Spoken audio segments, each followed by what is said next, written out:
Bonjour belles âmes, bienvenue sur ma chaîne Murmure Mystique, un espace dédié au parcours des couples sacrés où l'on explore ensemble les mystères de l'amour conscient, des flammes jumelles et des connexions d'âmes profondes.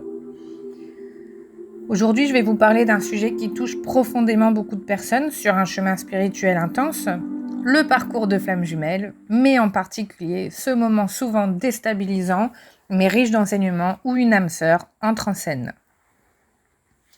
Je vais vous partager mon expérience personnelle, mais aussi quelques éclairages théoriques pour vous aider à comprendre ce que cela signifie énergétiquement, émotionnellement et spirituellement. Et si tu es toi-même dans un parcours, sache une chose, il n'y a pas de chemin linéaire, il n'y a pas de recette, mais il y a des signes, des ressentis, des vérités qui résonnent dans le cœur. Je ne suis pas ici pour expliquer le parcours de manière figée, mais pour témoigner d'une traversée, d'un éveil bien vivant. Je crois profondément que ce type de parcours, aussi exigeant soit-il, nous apprend à aimer vraiment, à aimer au-delà de l'attachement, au-delà de la peur, au-delà du besoin. Alors si tu ressens que tu n'es pas seul, que tu vis des choses puissantes et parfois confuses, cette vidéo est peut-être faite pour toi. Alors je vais vous remettre dans le contexte. Donc j'ai un parcours un petit peu particulier. Il est plutôt court en termes d'années, mais très dense. Car en effet, comme je l'ai expliqué dans d'autres vidéos, ma nuit noire de l'âme a eu lieu environ 3 ans avant ma reconnexion, en précompensation, donc avec ma flamme jumelle. À ce moment-là, j'étais déjà éveillée dans l'abondance et alignée avec ma mission de vie. À la toute fin de cette nuit noire, juste avant ma reconnexion avec mon jumeau, j'ai vécu une rencontre importante. Une âme sœur est entrée dans ma vie, à ce moment-là, presque comme une lanterne dans l'obscurité. Ce lien, même s'il n'a pas duré, car mon instinct me disait dès le départ qu'il ne durerait pas, m'a permis d'entamer un réel chemin de guérison de mes blessures, en particulier celle de l'abandon. Donc, quand je me suis reconnectée à mon jumeau, j'avais déjà plus ou moins épuré cette blessure. Donc, à travers cette relation, j'ai été confrontée à mes propres peurs, la peur d'être laissée, la peur de ne pas être aimée, la peur d'être trop. Et en même temps, j'ai eu l'espace pour me regarder, pour guérir, pour me choisir moi-même, car la personne en face de moi est toujours restée très loyale malgré mes tempêtes intérieures, mon attachement encore toxique et mon besoin de contrôler à cause de ma blessure de trahison. Car en effet, même si j'avais fait ma nuit noire de l'âme, le réel travail des blessures ne faisait que commencer. Donc lorsque ce lien s'est terminé, quelques mois avant la rencontre avec mon jumeau d'âme, j'ai compris que ce n'était pas un échec, mais bien une préparation. Cette âme sœur m'a offert l'opportunité de travailler cette blessure en amont pour que je sois prête à recevoir ce que le lien flamme jumelle allait venir activer à un autre niveau. Aujourd'hui, je vois ce passage comme une étape de guérison sacrée, un sas, une respiration avant la grande reconnexion. Vers la fin de cette histoire, et juste avant la rencontre avec mon jumeau, il s'est passé un laps de temps d'environ 6 mois où une personne que je qualifierais de pervers narcissique est passée furtivement dans ma vie. C'était une leçon, un test de l'univers avant la reconnexion, mais je vous ferai une autre vidéo sur le sujet car c'était pour moi un des signes avant-coureurs de la reconnexion proche avec mon jumeau. Donc, j'ai rencontré mon jumeau en janvier 2024. Lui était encore en couple à l'époque, une relation de plusieurs années. Et ce n'est que 10 mois plus tard, en novembre 2024, que sa compagne l'a quitté. Il a commencé à ce moment-là à sombrer dans la nuit noire de l'âme. Et de mon côté, en parallèle, je commençais à me positionner de plus en plus clairement, à sortir des illusions, à affirmer mon énergie. Donc tout était vraiment en corrélation et tout était en train de se faire vraiment au même moment. Énergétiquement, c'était assez impressionnant.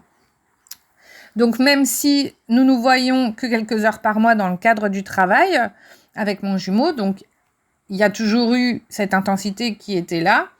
À l'époque, il était toujours en aller-retour et moi j'étais dans un mouvement de recentrage déjà et de maturation.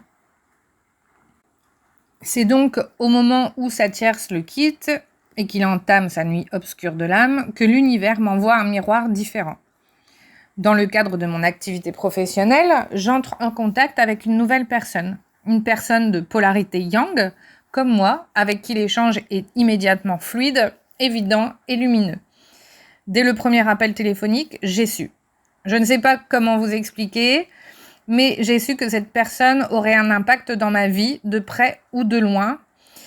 Et ce qui est drôle, c'est que dès notre premier contact téléphonique, je lui explique donc mes missions et lui me répond: avec tout ce que vous avez à m'offrir au niveau de vos missions et tout ce que vous m'énoncez, je vais finir par tomber amoureux. Dans le son de sa voix, il y avait comme une sorte de vibration. Alors, je ne sais pas si c'est le son de sa voix, mais en tout cas, le son de sa voix a vraiment fait réagir quelque chose chez moi. Donc, quelques semaines plus tard, nous nous rencontrons dans le cadre du travail. Donc, je pars en déplacement. C'est une personne donc, qui habite en communauté amérindienne. Donc, je suis obligée de prendre l'avion. Donc, il vit vraiment dans un endroit isolé. Et je suis en mission sur le territoire, durant 4 jours. Et la première nuit qui suit, je rêve que je lui dis: je suis en parcours flamme jumelle et je t'annonce que tu es mon âme sœur. Et lui me répond dans mon rêve: ok, je suis dans un parcours flamme jumelle et je suis ton âme sœur. Eh bien écoute, alors allons-y. Alors aujourd'hui, 6 mois après cette rencontre, il ne s'est rien passé au niveau charnel ou couple entre nous. Mais quelques mois plus tard, après cette première rencontre, nous avons partagé de vrais moments en dehors du travail, des échanges profonds, des connexions d'âme à âme, une qualité de présence rare. Alors, je ne vais pas dire que c'est quelqu'un qui est éveillé, loin de là. Par contre, c'est quelqu'un qui est très ouvert d'esprit et qui est dans l'accueil de ce qu'on pourrait lui transmettre comme croyance ou comme information. Alors, je dirais quand même que chez lui, en comparaison avec mon jumeau d'âme, il y a aussi un certain retrait. Il y a une énergie qui est un peu fuyante. Mais avec tout le travail que j'ai fait avec mon jumeau, je ressens cette relation avec beaucoup plus de détachement émotionnel, comme une espèce de grande respiration. Cette âme sœur agit vraiment comme un révélateur. Elle me montre où j'en suis, à quel point mes blessures d'attachement ont cicatrisé et ce que j'ai transmuté. Alors pourquoi une âme sœur entre dans le parcours ? La réponse est plutôt simple, mais profonde. La flamme jumelle, contrairement à l'âme sœur, elle n'est pas là pour combler un vide ou construire un couple traditionnel. Elle vient vraiment déclencher un éveil, un feu intérieur, une mission d'âme. Dans le parcours flamme jumelle, c'est souvent un lien de chaos sacré, d'expansion violente, parfois de miroir parfait. Alors que l'âme sœur, elle, va venir dans un espace beaucoup plus doux. Elle ne va pas réveiller forcément les mêmes blessures, mais elle offre un miroir d'équilibre. Elle montre ce que c'est qu'un lien fluide, aligné et paisible. Cette âme sœur m'a permis aussi de réaliser que malgré tout l'amour que je porte à mon jumeau, et Dieu sait qu'il est grand et vous tous le savez, et qui tend d'ailleurs vers cet amour inconditionnel tant recherché, mon cœur s'est réouvert. Je sais que je suis en capacité d'aimer à nouveau, différemment bien sûr, si l'occasion se présentait et évidemment si les planètes étaient bien alignées. Mais ça m'a aussi rassurée sur le fait que l'attirance énergétique pour quelqu'un d'autre était encore possible. Alors dans mon cas, cette âme sœur est donc venue rééquilibrer l'énergie que je continuais malgré moi à envoyer à mon jumeau. Elle a permis une certaine redistribution énergétique, je dirais, là où je donnais trop à mon jumeau, souvent sans retour concret évidemment. Cette âme sœur m'a aidé à revenir vers moi, à comprendre que l'amour sain n'a pas besoin de lutte. En étant en contact de cette âme sœur, j'ai dirigé mon énergie ailleurs que sur mon jumeau et du coup ça a vraiment permis de rééquilibrer en fait cette énergie que je concentrais sur lui. Parfois aussi, ce que l'âme sœur va déclencher, c'est une prise de conscience chez l'autre flamme jumelle. Coïncidence ou pas, mon jumeau a commencé à faire des remarques à son sujet, comme par hasard, un jour où nous travaillons dans un cadre plus intime avec mon âme sœur. Parce qu'en effet, mon jumeau connaît de nom mon âme sœur.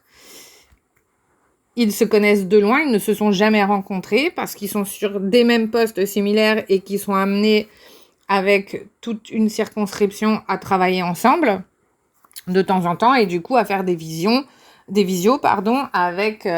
avec d'autres professionnels. Alors, ça montre que les énergies sont complètement interconnectées et qu'il y a vraiment une danse subtile qui est en cours entre ma flamme jumelle et mon âme sœur. Alors, concrètement, qu'est-ce qu'une âme sœur vient faire dans ce parcours si singulier ? Déjà, je pense qu'il faut prendre cela comme un cadeau de l'univers pour avoir bien travaillé en cette première partie de parcours. Et franchement, c'est bien mérité. Voici, à mon avis, ce qu'une âme sœur vient souvent révéler ou offrir. Déjà, elle va venir offrir un miroir apaisé. Contrairement à la flamme jumelle qui vient refléter nos blessures les plus profondes, souvent avec intensité et douleur, l'âme sœur agit comme un miroir bienveillant. Elle montre qui l'on est dans l'équilibre, dans l'alignement, dans la paix. Elle va refléter ce que tu es devenu après tout ton travail intérieur et non ce que tu dois encore guérir. Ensuite, l'âme sœur va venir manifester un ancrage émotionnel. Car en effet, le lien flamme jumelle peut être déstabilisant émotionnellement, avec des montagnes russes, des attentes, des doutes, des silences, alors que l'âme sœur, elle, va apporter une énergie de stabilité.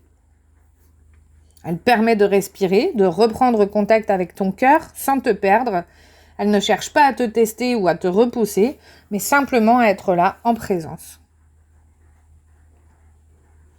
Cette âme sœur va aussi être un soutien énergétique, car souvent dans le lien flamme jumelle, le chaser donne beaucoup, parfois beaucoup trop, et l'âme sœur vient rééquilibrer cette dynamique. C'est exactement ce que je ressens dans mon parcours.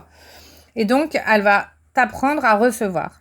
Elle montre qu'un lien peut être fluide, réciproque, naturel, et que ce simple échange énergétique va te ramener vers ton centre, vers toi.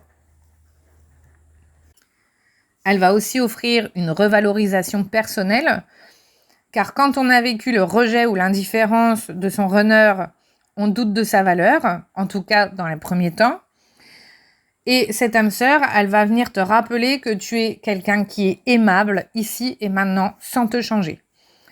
Elle valorise ton être sans condition et elle va te faire te sentir digne, choisi et reconnu. Ça va être aussi un test d'alignement. Elle va arriver au moment où tu crois avoir lâché ton jumeau et elle va venir vérifier si tu es vraiment libre. Est-ce que tu es prêt ou prête à vivre un amour sain ou restes-tu encore accroché à la souffrance connue ? Elle t'aide à identifier ce qui est encore actif chez toi en termes de blessures. Et pour finir, je dirais que l'âme sœur, elle ne va pas venir pour remplacer la flamme jumelle, ni pour combler un vide. Elle vient t'inviter à te choisir toi, à incarner pleinement ton pouvoir personnel. Elle te montre que l'amour véritable commence par toi-même et ne dépend pas d'un retour ou d'un engagement extérieur.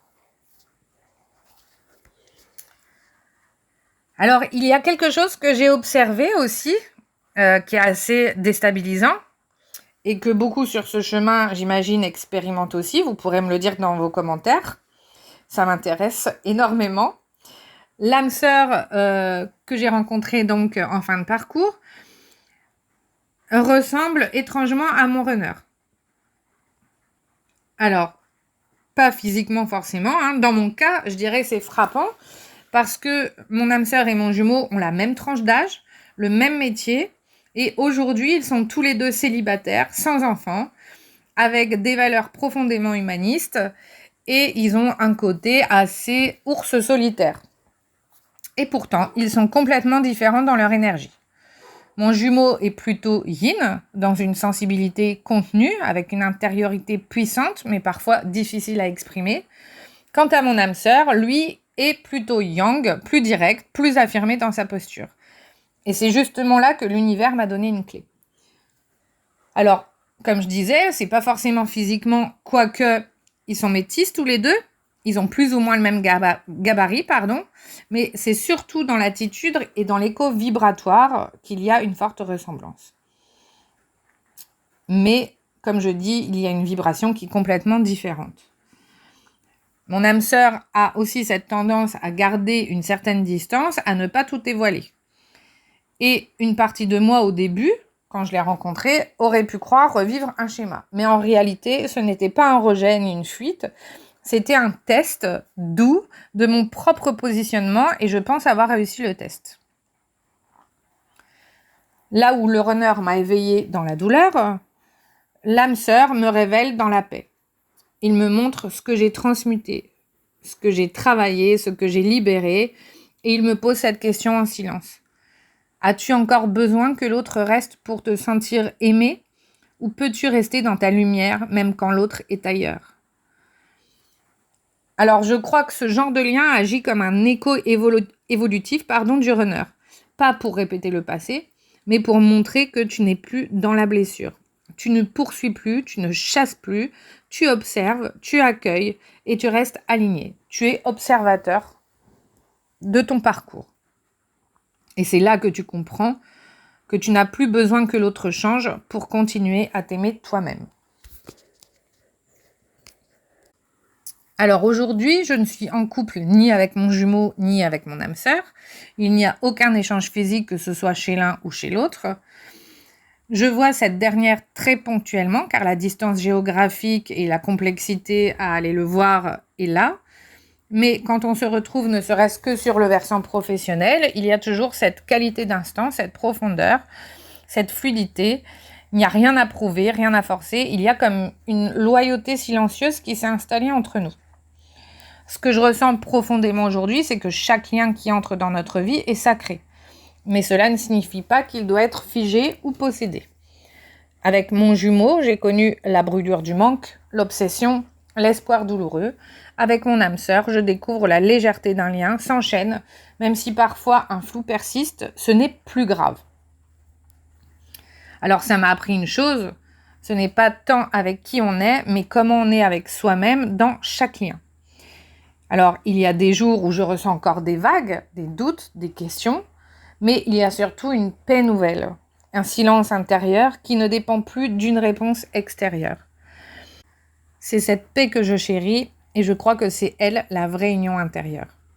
Ce que j'ai aussi appris à travers ce chemin, c'est l'art du détachement conscient.